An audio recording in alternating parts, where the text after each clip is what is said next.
now from Miami, Florida, site of Super Bowl 44 for this Super Bowl edition of Outside the Huddle. I'm Kim Holden. A lot of events leading up to the big game here on Sunday. For the Saints, the first big event was Media Day on Tuesday. It has become one of the NFL's signature events for this championship week. Now, rarely does it produce any real news. It does, however, get bigger and bigger every year. And for more on that, let's go to Outside the Huddle's Ro Brown. Well, thank you, Kim. I am here at Radio Row at the Convention Center in Fort Lauderdale, Florida. Radio Row, well, it's a spot where just about every national radio sports talk show does its show here live during Super Bowl week. It's a who's who. You can see just about anyone here. We ran into Joe Montana, of course, the Hall of Famer of the 49ers. Phil Simms, he won a Super Bowl with the New York Giants. And Barry Sanders, one of the greatest running backs of all time. You can come over here and get story after story. Now, for the first time, the National Football League decided to play the Pro Bowl 1 week before the Super Bowl. So as far as the league is concerned, Super Bowl week got underway Sunday. But the traditional start of Super Bowl week is Tuesday, Media Day. That's the day when the press gets a shot at both teams, every player, every coach. They filed into the room and into the lion's den. This is what the Saints and the Colts faced 5 days before kickoff. 2,000 members of the media crammed into a room, dispensed in little pockets around selected players placed on risers. Obviously, those in demand like Coach Sean Payton drew larger crowds. Players like Drew Brees and Peyton Manning attracted even larger groups of questioners. It can be a mind-blowing experience for even a veteran media member, but first-time Super Bowl Media Day observer like Hokie Gaja. It looks like the stock market, just people going around everywhere. When Peyton Manning comes in and sits at the podium, it's just like a herd of ants just jumping on something. This is wild. There's not much new coming out of this day, so we start interviewing each other. But the players do it too. Offensive lineman Jamar Nesbitt grilled teammate Jabari Greer for selfish reasons. Basically just trying to get him to say my name out in the public, just to see what happens. Perhaps Saints defensive end Bobby McRae had the most interesting experience of Media Day. It came in the form of an apparent ritual. You're going to inflict the pain, 93. I like the sound. Inflict the pain, feel the bamboo. Smoke. You see you smoking? I'm smoldering. I like it. Oh, yeah. I like it, baby. You're the man. Thank you, 93. Yes, sir. Much love all the time. Same, baby. All day. Cali. All day. Yeah, right. All day. All right. All day, McRae. So like the price of a ticket to the Super Bowl Media Day has not only grown, but it's changed with the times, for better or for worse. If you like it, then you should have put a ring on it. If you like It used to be more football questions, and now it's entertainment. It's media has become more of the spectacle as much as the players are. It's still fun. It's a circus. It's a hard place to try and get, quote, craft a real story. It's a different beast now than it was back in the 90s. Now, for the first time, Media Day was held indoors because of heavy rains in South Florida during the early part of the week. And of course, they had to paint the field to get it ready for Sunday. Now, if you're one of those people who feels that the national media is going overboard talking about Peyton Manning and the Indianapolis Colts while overlooking Drew Brees and the New Orleans Saints, well, perhaps you're not alone.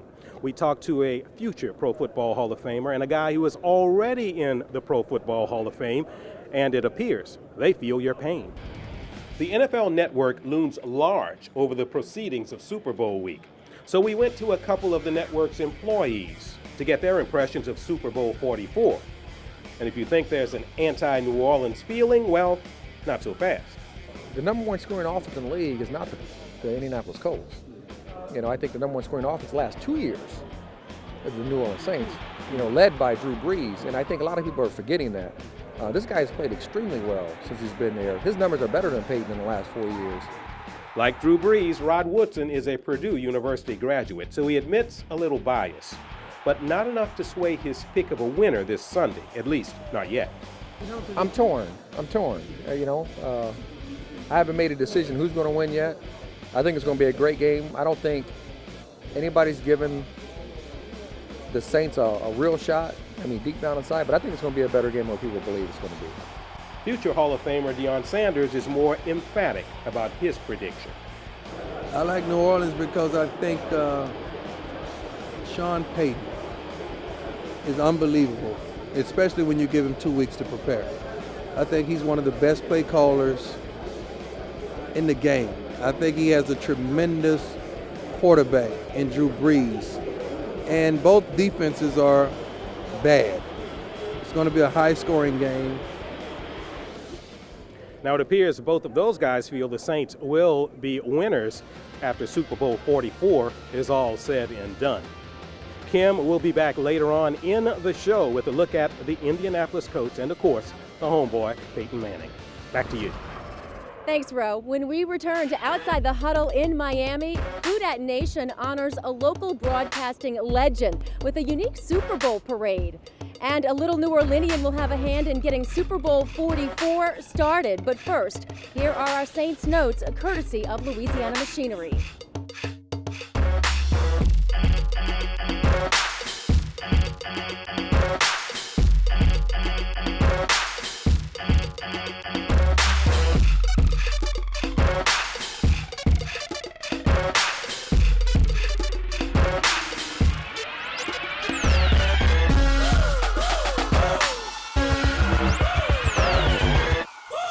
Outside the Huddle on CST is brought to you in part by your local Southern Quality Ford dealer, by Calco Travel, affordable luxury unparalleled service, by Eric Hill Nissan in New Orleans East, buy from a Tiger, by Louisiana Machinery, service you can count on, and by micrografthairrestoration.com.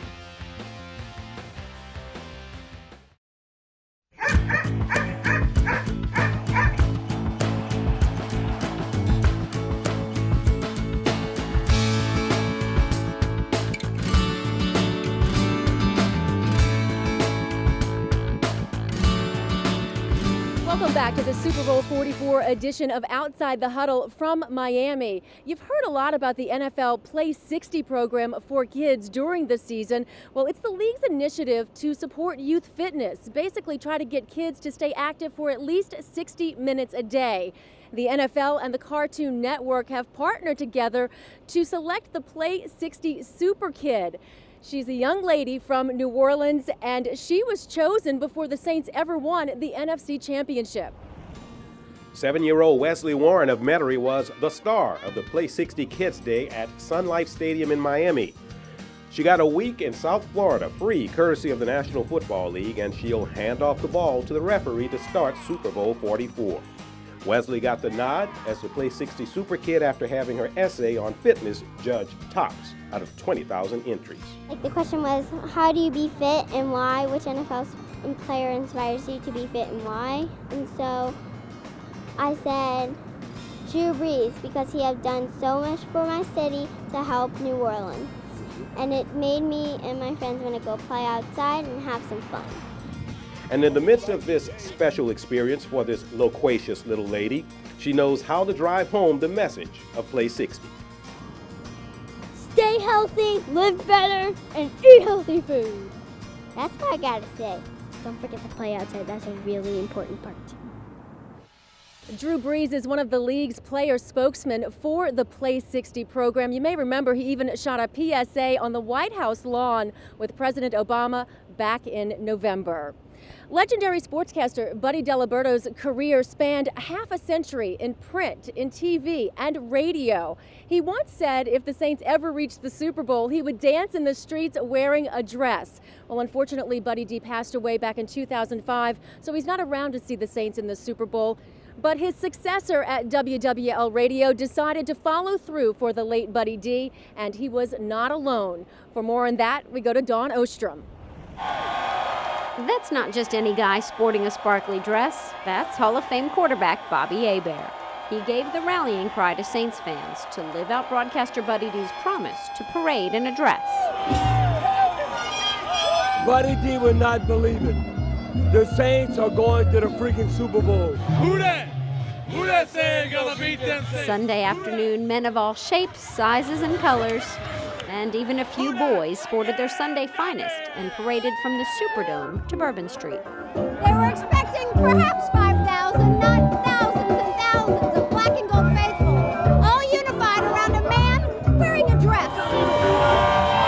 Some estimates put the crowd at well over 85,000. Marchers, a dancing troupe, and thousands of people enjoying a sun and suds-filled good time.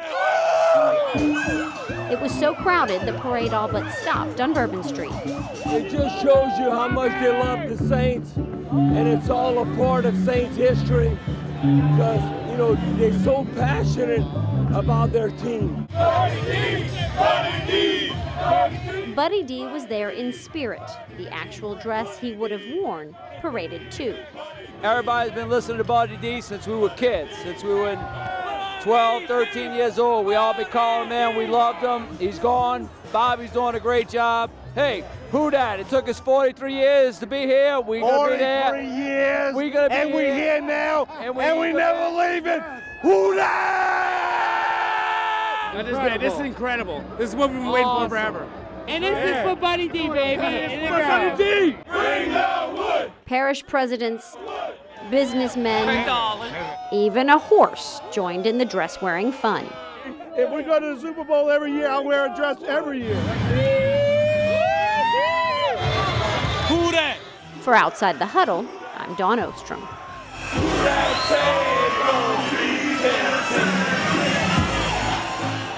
Buddy D would have been proud of not only the Saints, but the parade. It's estimated an 85,000 people lined the streets from the Superdome all the way to the French Quarter.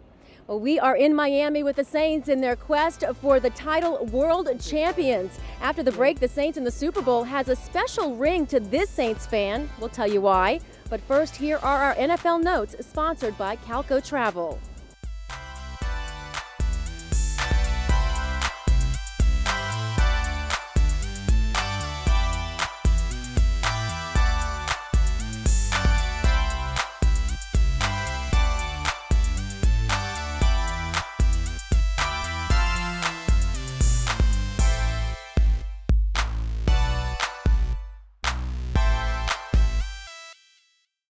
Thanks for joining us from Miami, Florida, as the Saints shoot for a victory over the Indianapolis Colts in Super Bowl 44. You know, it's fitting that the Saints and the Colts would be in the Super Bowl. After all, they had the two best records in the league, and it's a matchup of the two best quarterbacks in the NFL. Adding more luster to the story, the quarterback of the Colts grew up a Saints fan. Let's go back to Outside the Huddle's Ro Brown. Thank you, Kim. The Indianapolis Colts have been perhaps the winningest team in the National Football League over the last decade. So if the Saints win this one, they won't back into it, they'll earn it. The Colts have been the best in the AFC, the Saints the best in the NFC. That's the way it's supposed to be. The Saints defense has physically beaten two Hall of Fame quarterbacks. So the question is, will Peyton Manning be the third? Yeah, it's important to be physical with them, but you look at a guy that doesn't get sacked a lot, he doesn't get hit a lot, he gets the ball out quickly, his offensive line does a good job, and I mean they're facing good defensive line rushes, blitzes, the whole nine. As far as Pro Bowl safety Darren Sharper is concerned, what matters most about the Colts offense is not just Peyton Manning and his weapons, it's the pace of the no huddle. I think it just kind of tires you. You're not able to substitute. And bring in different packages to try to match up with what the packages that they have, the personnel that they have in the game. Does wear you down a little bit, the interior guys, and also on the back end because you don't really get a breather. You look at the Colts defense, and it appears the Saints could be in for a good day offensively. But don't underestimate a group that was at least good enough to win the AFC. But their defense is a great defense. I mean, they've got guys up front that wreak havoc on other teams' quarterbacks, and that makes it easy, I think, for the secondary to make plays. I mean, those guys feed off of each other. They're a complete unit. Their linebackers are fast. The whole defense is fast. We got to do a great job out there. Fast, perhaps, but it's been hit with injuries in the secondary, not to mention youth. But when you watch it on film, they don't play like young players. I mean, they're playing like, vets and like guys that have been here in big games before. And, you definitely can't take that for granted. We have to make sure that we're on our P's and Q's and go take care of business. Perhaps it's an advantage for the Colts that the game is being played here in South Florida. 4 trips to the Super Bowl for that franchise, all 4 games played right here in South Florida. They're 2-1. Perhaps the Saints will make them 2-2. Now, let's take a look at this week's Micrograph Hair Restoration.com injury report. It's a relatively healthy bunch. Running back Lionel Hamilton missed practice time this week with an ankle injury. Jonathan Vilma and Jeremy Shockey were limited with knee problems, as was cornerback Randall Gay with a foot injury. Kim, that's it from my side of town here in South Florida. We're at Radio Row in Fort Lauderdale at the Media Center. Now back to you at the stadium. Thanks, Ro. The Saints have had two owners in the 43-year history of this franchise, John Mecum Jr. and Tom Benson. Needless to say, both are excited about the Saints' first ever trip to the Super Bowl. But there's another important person in the history of the franchise whose perspective of this historic moment is worth hearing. Are you going to shoot for the name Saints now? Yes, I am. Dave? Yes, I am. I certainly am. Well, definitely. I tell you why. Simply because it's a great ad that would be working for the pro club every day of the year. You know, 100 times a night in the French Quarter, when the Saints go marching in. That was Dave Dixon on the day the New Orleans Saints were born. This is Dave Dixon today, 44 years later, and the man who was most responsible for bringing pro football to New Orleans says when Garrett Hartley connected on the field goal sending the Saints to the Super Bowl, his celebration was delayed. It's good! It's good! I looked all around for flags. And so when I didn't find a flag, I said, did it really go right through the middle of that thing? And I said, my God, we're in the Super Bowl. I just thought of it as a great accomplishment for the people of New Orleans after so many years of this and that and disappointments and so forth. And now here we were right at the pinnacle. And wasn't that a wonderful feeling? And didn't we deserve it? And the answer says, yes, you did deserve it. In the early 60s, Dave Dixon sold pro football in New Orleans to politicians like John McKiffin and Chet Morrison. No easy task, but the man with vision and grand ideas got it done. And by September of 1967, when John Gilliam returned the opening kickoff against the Rams for a score, New Orleans scored and entered the big leagues. Prior to his death in 1964, New Orleans Mayor Chet Morrison was pursuing a Major League Baseball team. I said, Chet, you've got the wrong sport. I said, we already have a magnificent football stadium in place in Tulane Stadium, and I'd bet my bottom dollar that we can get Tulane Stadium. I think the university would be glad to have it for such a purpose. And he said, well, go get me a Major League pro football team. Go get me an NFL team. He did, and the rest is history. You'll be hard-pressed to find a New Orleanian who has had a greater lasting impact on the city than Dave Dixon. All you need to do is look at the big building in the 1500 block of Poydras. That, too, was his idea. But the franchise he loves is in the Super Bowl, representing the city he loves even more. He likes the home team's chances. Yeah, I think they'll win by a touchdown to 10 points.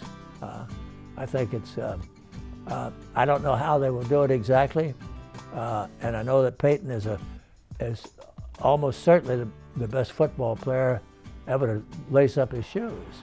He's a great player and a magician and so smart. But you know, Sean Payton is pretty smart too, and Drew Brees is very smart also.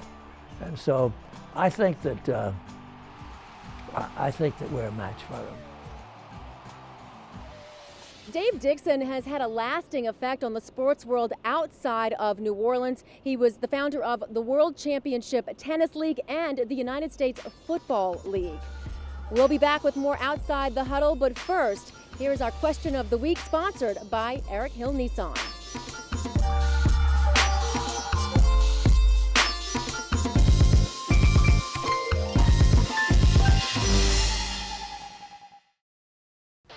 Outside the Huddle on CST is brought to you in part by your local Southern Quality Ford dealer, by Calco Travel, affordable luxury, unparalleled service, by Eric Hill Nissan in New Orleans East, buy from a Tiger, by Louisiana Machinery, service you can count on, and by micrografthairrestoration.com.